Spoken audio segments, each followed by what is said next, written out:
महाराष्ट्र की ये पुणे नगरी में विस्तृत कार्यकारिणी का एक अलग स्वरूप भी है, अलग उद्देश्य भी है।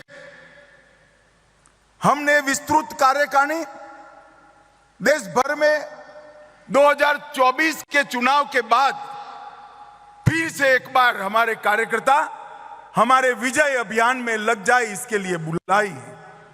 परंतु महाराष्ट्र के अंदर ये विस्तृत कार्यकारिणी 2014 के चुनाव की समीक्षा के साथ साथ 2024 की चुनाव की समीक्षा के साथ साथ 2024 में फिर से एक बार कमल फूल की युति सरकार बनाने के लिए बुलाई।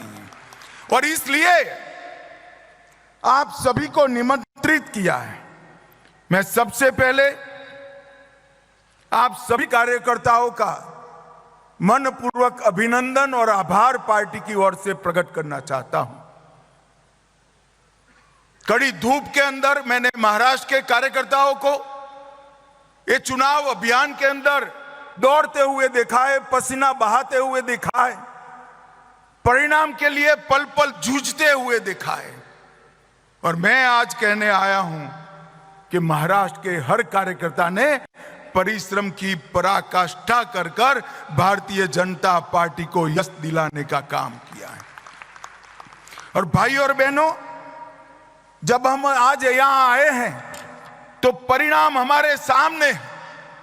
60 साल के बाद पहली बार देश में किसी एक नेता को तीसरी बार प्रधानमंत्री लेने का शपथ लेने का यश मिला है, तो वो हमारे नेता नरेंद्र मोदी जी को मिला। लगातार 3 बार मोदी जी प्रधानमंत्री बने, प्रधानमंत्री बनने की हैट्रिक लगाई।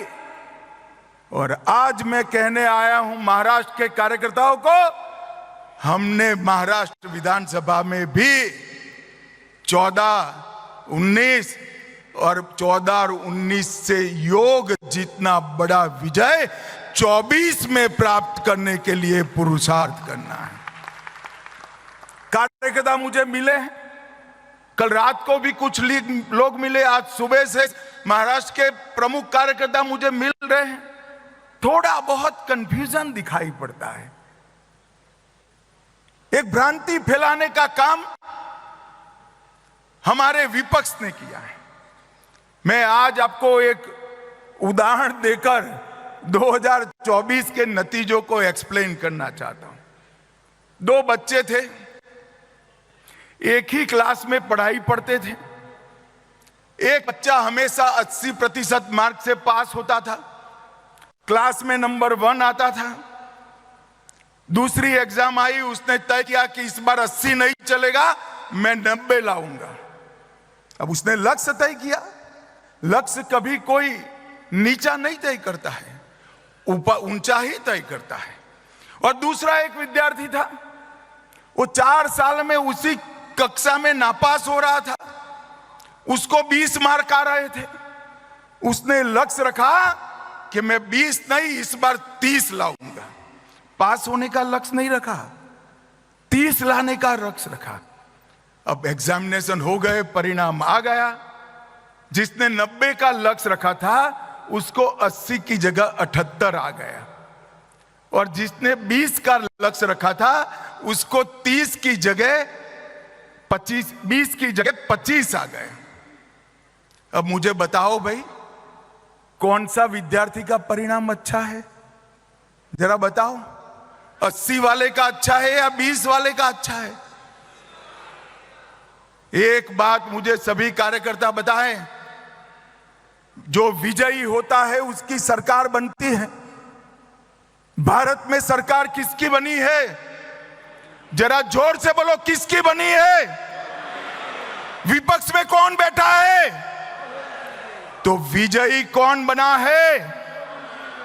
मैंने तो पहली बार ऐसा देखा है कि 30 मार्क का लक्ष्य लेकर 25 प्राप्त करने वाला बच्चा अहंकार में आ गया, और 90 का लक्ष्य रखकर 78 वाला पसोपस में पड़ गया। मैंने मेरे राजनीतिक जीवन में कई जय पराजय देखे, परंतु मैंने जीवन में कई लोगों को जीतने के बाद अहंकारी होते हुए भी देखा है। जीतने के बाद अहंकार आना, इसका आपको सैकड़ों उदाहरण दुनिया भर की राजनीति में मिलेगा, मगर एक अनूठा उदाहरण राहुल गांधी दुनिया को दे रहे, वो हारने के बाद अहंकारी हो गए हैं। भाइयों और बहनों, मैं आज आपको बताने आया हूं, भारतीय जनता पार्टी को 240 सीटें मिली, एनडीए को 300 सीटें मिली और पूरे इंडी अलायंस को इकट्ठा होकर 240 सीटें नहीं मिली है, ये हमें याद रखना है। भाई और बहनों, 14, 19 और 24 तीनों चुनाव का अगर योग कर देते हैं कांग्रेस पार्टी की सीट का, तो भी 240 नहीं होता जिसका हमें 24 में मिला है।